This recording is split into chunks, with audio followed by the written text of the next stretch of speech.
Bonjour à tous, cette semaine je vais vous présenter les différents genres picturaux, la nature morte, le portrait, le paysage, la peinture d'histoire et la scène de genre. À partir du début de la Renaissance, la laïcisation de l'art s'amorce. La peinture, la sculpture n'ont plus pour seule fin l'évocation de Dieu, des saints ou la commémoration des épisodes de l'histoire chrétienne. Pour autant, les liens avec la figuration et notamment la narration demeurent essentiels. Formalisé en 1667 par le théoricien français André Félibien, mais présent dans tous les esprits bien auparavant, l'idée prévaut que l'artiste doit orienter ses efforts vers l'évocation des hauts faits de l'homme, donc placer la figure humaine au centre de ses préoccupations et choisir pour sujet des récits édifiants. Selon Félibien, les genres doivent être rangés dans cet ordre, du plus noble au moins noble. Peinture d'histoire, portrait, scène de genre, paysage et nature morte. La hiérarchie des genres détermina également une hiérarchie au sein des peintres. Seuls les peintres dits d'histoire étaient jugés aptes au professorat, car ce genre était considéré comme le plus difficile puisqu'il obligeait les artistes à maîtriser la composition, le portrait, le paysage, la nature morte et l'anatomie. Après la révolution de 1789 et l'ébranlement du système académique, la hiérarchie des genres perdit son aspect formel. La formalisation hiérarchique des tableaux selon les sujets influença l'histoire de la peinture occidentale jusqu'au XIXe siècle, voire au XXe siècle. À partir de ce moment, les classements en genre et la notion même d'une hiérarchie entre eux n'ont plus guère cours. La nature morte est la représentation d'éléments inanimés tels les fruits, les fleurs, le gibier, les objets. Bien que le terme n'apparaisse qu'à la fin du XVIIe siècle, cet art existait déjà dans l'Antiquité. Ce genre était déjà déprécié par rapport au sujet d'histoire. Il a donné lieu à un type particulier de peinture, celle des reliefs d'un repas abandonné sur le sol. Les peintres, spécialistes de ces œuvres, prenant le nom de riparographes, ce qui signifie en grec peintre de saleté. Malgré cette vision critique de la part de ses contemporains, la nature morte de l'Antiquité possède déjà une autre ambition que celle du seul plaisir mimétique. On trouvait ainsi assez fréquemment des mosaïques de nature morte, telles que la mosaïque des Xénia, ainsi que des vanités dans les atriums et les tricliniums d'été romains. Quoi qu'il en soit, la nature morte reparaît au XIVe siècle lorsque des peintres comme Giotto introduisent dans des scènes religieuses sous prétexte d'accessoires ou à côté de celles-ci pour ménager des premiers trompe-l'œil, des objets qu'ils détaillent à loisir. Ainsi des cages à oiseaux dans l'expulsion des marchands du temple. Au XVIe siècle, Jacopo de Barbari se fait un spécialiste de la nature morte. Le XVIIe siècle est l'âge d'or de la nature morte. Elle prend tout son essor en Flandre et en Hollande. Ce retour de l'intérêt pour le monde matériel s'inscrit dans les pensées nouvelles, l'évolution du christianisme et le développement du capitalisme. Certaines natures mortes groupent d'humbles objets, fruits trop mûrs ou fleurs en train de flétrir.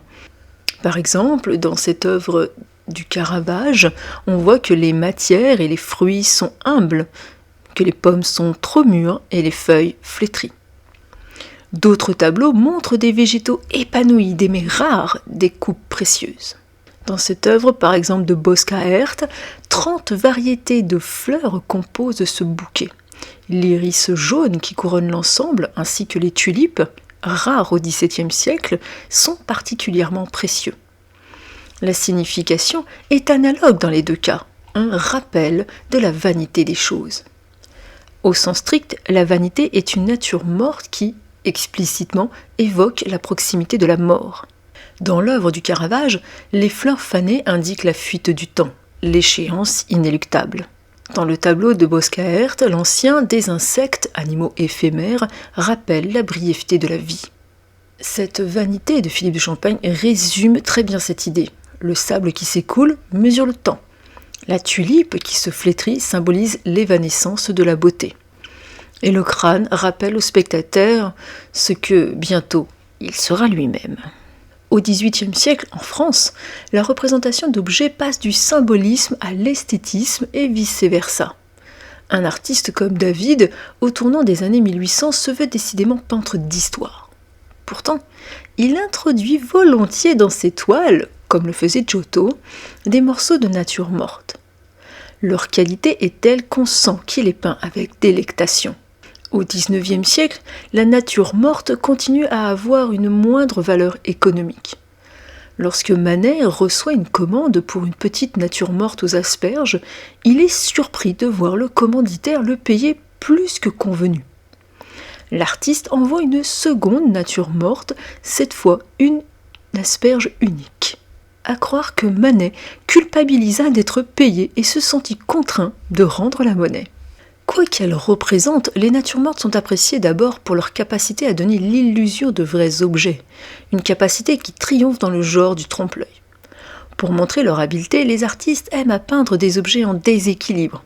Un couteau dont le manche déborde, un citron à l'écorce brillante, la peau à demi écorcée retombant en un tortillon où tranche la blancheur du zeste.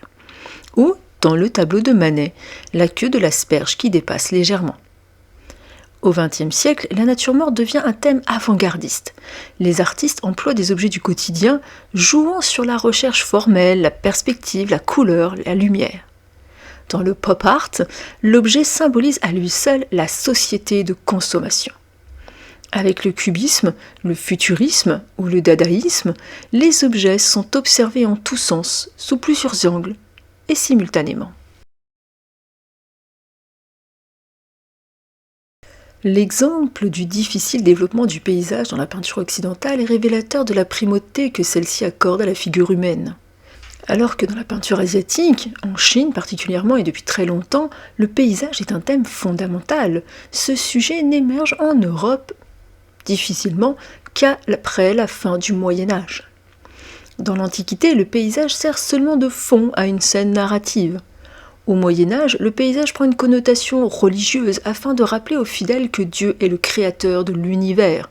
Ce dernier est souvent représenté par une montagne. Au XIIIe et XIVe siècle, les primitifs italiens introduisent le paysage dans le fond des tableaux pour humaniser la représentation religieuse. Ainsi, les fonds dorés sont remplacés par des ciels bleus, des forêts vertes, des champs jaunes, peu vraisemblables. À l'époque gothique, même des scènes d'extérieur se passent dans des encadrements décoratifs en forme d'architecture. L'esquisse d'un arbre, signe plutôt que représentation imitative, suffit à indiquer que l'histoire se passe hors du bâtiment. Le paysage sert parfois à exprimer les doctrines politiques. Dans l'allégorie et effet du bon ou du mauvais gouvernement d'Ambrogio Lorenzetti, la fresque du mur oriental montre la ville et sa campagne pleines d'activités, en paix, effet du bon gouvernement. Tandis que le mur occidental les montre désolés, incendiés, parcourus de soldats, en guerre, effet du mauvais gouvernement. Au XVe siècle, en Flandre, au XVIe siècle à Venise et en Allemagne, des peintres lui accordent enfin un véritable intérêt. Lorsqu'il connaît un plus grand et général développement au XVIIe siècle, le paysage n'est cependant jamais ou presque jamais un paysage pur. Le peintre se soucie de placer des personnages sous les frondaisons, il dessine des architectures, il raconte une histoire. Un naufrage, par exemple, sous prétexte de montrer une tempête. Au XIXe siècle, la peinture de paysage rivalise avec le portrait en termes de quantité. Les demeures bourgeoises en tapissent leurs murs. Les artistes tentent de restituer l'émotion éprouvée lors de la découverte du paysage. À l'époque romantique, l'Allemand Caspar David Friedrich est l'un des premiers artistes à peindre des paysages entièrement dépourvus de toute présence humaine. Pourtant, les plus célèbres de ces tableaux restent ceux qui installent des personnes dans le paysage. Friedrich donne aux silhouettes une taille très réduite par rapport à la nature, afin d'accentuer l'immensité de celle-ci, ou encore il peint la figure de dos, de sorte que le spectateur peut s'imaginer à la place de celle-ci, perdu dans la contemplation de l'infini. Théodore Rousseau voit le paysage comme le modèle de société que l'industrie détruit. Le paysage est le reflet de la société en construction. Il sera très longtemps considéré comme le premier peintre écologiste. Dans une singulière et traditionnelle estimation de la dignité de l'art en fonction du sujet, le portrait tient une place particulière. D'une certaine manière, on peut soutenir que l'art de représenter des personnes dans la littéralité de leur apparence est, avant l'âge de la photographie, une spécificité de l'Occident.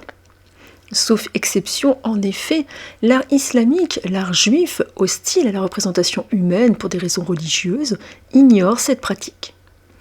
La peinture chinoise s'intéresse peu à l'homme en général, moins encore à l'individu et surtout à son visage. Elle n'ignore pas complètement le portrait, qu'elle nomme peinture de gens, mais elle le pratique avec beaucoup de réserve. Dans les arts africains et océaniens, masques et statues d'ancêtres ne restituent pas non plus les traits des personnes réelles. L'objectif est plutôt d'affirmer la continuité et la force de cohérence d'un groupe, grâce au respect d'un canon commun. Dans les civilisations précolombiennes, des sculptures de pierre quelquefois géantes et surtout des vases anthropomorphes, en particulier dans la culture péruvienne, reproduisent les traits caractérisés de personnages sans doute importants. Mais c'est essentiellement dans le bassin méditerranéen antique, puis après une très longue éclipse dans l'art de l'Occident moderne, à partir de la Renaissance, que se développe un art abondant du portrait.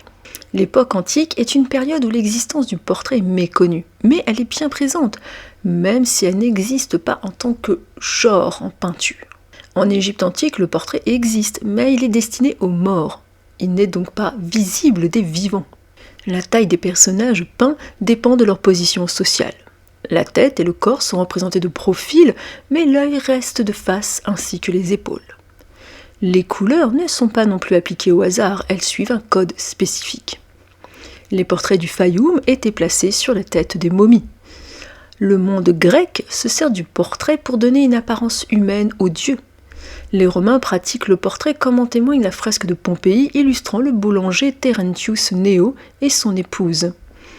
Sous la République et l'Empire romain, les portraits des hommes de pouvoir, sénateurs, consuls, puis empereurs, sont fréquents dans l'espace public, principalement en sculpture et sur les pièces de monnaie. Le portrait prend tout son sens en tant que tel à partir des XIVe et XVe siècles. Les peintres flamands réalisent des portraits réalistes et non plus idéalistes. Giotto est le premier à rompre avec la tradition byzantine. Il tente de traduire les sentiments humains, les gestes, les expressions. Les portraits deviennent un instrument efficace de mise en scène du pouvoir. Ils sont offerts comme cadeaux diplomatiques ou en gage d'affection aux serviteurs loyaux. Cet art, qu'il culmine entre le XVIe et le XIXe siècle, ne disparaît pas avec l'invention de la photographie. Il conserve le privilège d'une représentation en couleur, tant que la photographie demeure en noir et blanc. Et il persiste ensuite durant tout le XXe siècle, aussi bien en peinture, en dessin ou en sculpture, imposant aux artistes un nouveau défi. Celui de ne pas rechercher d'abord la ressemblance, puisque l'appareil photographique est le plus propre à saisir celle-ci. Le portrait peint doit refléter le psychisme d'une personne, révéler le vrai visage d'un individu, se concentrer sur son âme en dépit de son aspect physique, comme le montre cette œuvre de Calder. Le genre le plus noble aux yeux de la théorie esthétique ancienne est celui qui met en scène des êtres humains, mus physiquement et émus psychologiquement dans des situations dramatiques, d'où le spectateur peut tirer une leçon éthique. Ce dernier point différencie ce qu'on appelle la scène de genre et la peinture d'histoire. La scène de genre est à la peinture d'histoire ce que, au théâtre, la comédie est à la tragédie. Elle représente des personnages anodins ou triviaux dans des situations du même type. Elle a souvent une valeur comique. La peinture d'histoire, elle, est liée à un héros. Elle s'appuie sur des textes célèbres et estimés, qu'ils soient antiques ou modernes, profanes ou religieux. Elle met en scène des dieux, des saints, des généraux et des martyrs. Ces sujets sont graves, avec souvent une intonation tragique. Avec la baisse de l'implication de la religion dans l'art, la scène de genre commence à se développer à partir de la Renaissance, en particulier dans les Flandres. Pieter Bruegel l'Ancien a fait des paysans et de leur activité, traitée de façon très naturelle, le sujet de beaucoup de ses peintures. Le format des scènes de genre et celui des peintures d'histoire n'est pas le même. Les premières se prêtent à de petits tableaux qui décorent des appartements ou des cabinets privés. Les secondes, de dimension parfois considérable, ornent des bâtiments officiels. ou religieux. Il arrive toutefois que la distinction s'avère moins tranchée. Des tableaux qui représentent des jeux de cartes, des rixes, des scènes galantes se parlent le cas échéant de justifications morales qui permettent à leur auteur de les traiter dans des formats supérieurs et de prétendre avoir fait des scènes nobles. Ainsi, Georges de la Tour, dans La Diseuse de Bonaventure, ou dans Le Tricheur à l'as de carreau, représente un benêt qui se fait berner. Le fils prodigue, peut-être qui dans la Bible quitte son père, puis revient au foyer chargé de malheur et repentant. Jean-Baptiste Greuze, au XVIIIe siècle, se fait un spécialiste de ces ambiguïtés. Il peint des histoires à la teneur principalement sentimentale, mais qui se veulent ou se prétendent édifiantes. Chez ces deux artistes, les tableaux sont d'un format relativement grand. Avec le déclin de la peinture religieuse et historique au XIXe siècle, les artistes ont de plus en plus souvent trouvé leur sujet dans la vie autour d'eux. Des peintres comme Gustave Courbet ont bouleversé les attentes en dépeignant des scènes du quotidien dans d'immenses tableaux à l'échelle traditionnellement réservée aux sujets dits importants, brouillant ainsi la frontière qui avait fait de la peinture de genre une catégorie mineure. La peinture d'histoire elle-même est passée de la représentation exclusive d'événements de grande importance publique à la représentation de scènes de genre à l'époque historique, à la fois les moments privés des grandes figures et la vie quotidienne des gens ordinaires. La grande peinture ou peinture d'histoire représente dans des fresques ou des tableaux de grand format destinés à orner des églises ou des palais des scènes religieuses ou historiques, les triomphes d'un prince ou les actes de son gouvernement. Elle emprunte aussi à la mythologie et à la littérature des histoires que le spectateur est censé connaître et donc reconnaître. Les amours des dieux, des épisodes de l'Iliade ou de l'Odyssée d'Homère, etc. Les œuvres qui ne traitent pas de tels sujets sont regardées, comme nous venons de le voir, d'une moindre dignité. On s'attend à ce qu'elles soient peintes sur des formats réduits et que leur accrochage se borne à des lieux privés. Cette primauté s'est atténuée à partir du XVIIIe siècle. Au siècle suivant, la peinture d'histoire connaît une période de transition pendant laquelle de nombreux artistes copient des styles ou des artistes anciens. Regardons le tableau de Thomas Couture, Les Romains de la décadence. La mise en scène de ce tableau n'est pas sans rappeler les œuvres de Raphaël. Au centre se trouvent les protagonistes de la décadence de l'Empire romain, marqués par leur épuisement, bien que certains dansent encore, et leur ébriété. Un homme se fait évacuer par exemple sur la gauche du tableau, tant il est ivre, alors qu'un autre, coupe à la main, provoque un dieu. On remarque notamment au premier plan 3 personnages, un jeune garçon assis sur la gauche du tableau et 2 hommes sur la droite qui ne participent pas à l'orgie. Le décor se compose de statues de dieux antiques disposées dans un portique à la vénitienne. Couture se sert de cette scène antique pour dénoncer la décadence de la société française de son époque, ce qui ne manquera pas d'être remarqué lors de la présentation du tableau. Deuxième exemple de réemploi antique, le rêve d'Édouard Détail. Il représente des soldats français endormis dans leur bivouac dont on aperçoit les feux à perte de vue. Plus précisément, il s'agit de jeunes conscrits de la Troisième République pendant des manœuvres d'été. Ils rêvent de la gloire de leurs prédécesseurs et de prendre leur revanche sur la guerre franco-prussienne de 1870. Dans une allégorie patriotique, se dessinent dans le ciel, de manière volontairement non distincte, les soldats de la Première République, d'Austerlitz, du Trocadéro, de l'expédition d'Alger, les bataillons de Magenta et de Solferino, les rescalpés de Gravelotte et de Reichshofen. Ce tableau montre la nostalgie d'une France victorieuse et unie, vestige de la légende napoléonienne. Pour Détail, c'est une prise de position politique directe montrant son soutien au général Georges Boulanger et une célébration de l'armée. Au XXe, voire au XXIe siècle, on pourrait croire que la classification des arts par genre n'a plus lieu d'être, et que par ailleurs ce qu'on appelle peinture d'histoire n'a pas davantage de raison de perdurer maintenant que la photographie et le film documentent le réel. Or, il n'en va pas ainsi. En 1936, alors qu'existent déjà, naturellement, des documents photographiques et filmés, Picasso reçoit du gouvernement républicain espagnol, pour le pavillon de ce pays à l'exposition universelle de Paris, la commande d'un grand tableau ayant pour thème le bombardement par les avions allemands au service des nationalistes, le 26 avril précédent, de la petite ville de Guernica. Pour évoquer la mort, le malheur et la peur, et à la grande déception de ses commanditaires, Picasso se garde d'adopter un style narratif ou de pratiquer une description littérale. Il use d'un camailleux de noir, de gris et de blanc, c'est-à-dire d'un chromatisme à la fois distancié par rapport au réel et en phase avec les images mécaniques contemporaines.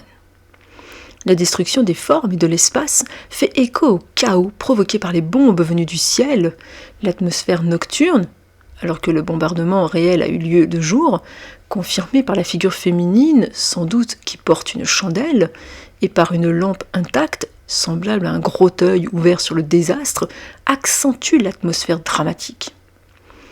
Les poses des morts et celles des vivants qui les pleurent ressuscitent une gestuelle attestée dans l'histoire de la peinture. Des souvenirs de la Pietà, qui est le moment où la Vierge pleure le Christ mort, ou du massacre des innocents.